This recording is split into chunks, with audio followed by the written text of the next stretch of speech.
What's going on, fellas? I've got a 2010 Mazda 3 here, and I'm using this car to show you how to change your brake light switch down there. But before we change the switch, let's head under the hood and we're gonna check the fuse for the brake lights. So to get to it, you push in on this piece here and lift up.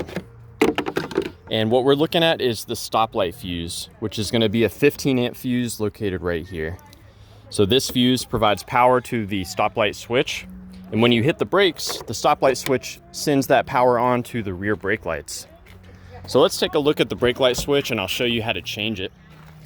So popping down here, start at the brake pedal and move your way up.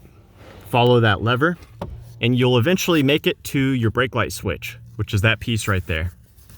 To remove this, you actually rotate it clockwise, 45 degrees, and then it will pop out of the retaining bracket.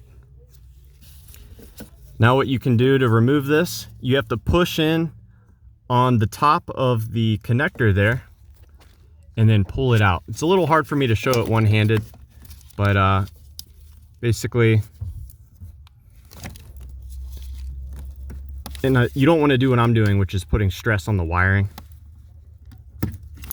Let's see. There you go. It might help to squeeze that top piece with some pliers. You'll also want to take this opportunity to inspect the pins. Make sure that the pins are corrosion free. Now when you have your new switch here, you can go ahead and hook up your new switch before you put it in the bracket. And at this point, with the new switch hooked up, the brake light should be on. And if you push the plunger in, the brake light should turn off. To install your new switch, you basically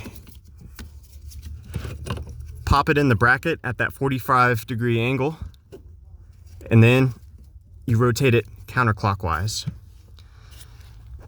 So yeah, that's how you change the brake light switch on the Mazda 3. I hope this info was helpful for you. Please do let me know if you have any questions, or more importantly, if you've got any advice for troubleshooting the brake lights on your Mazda.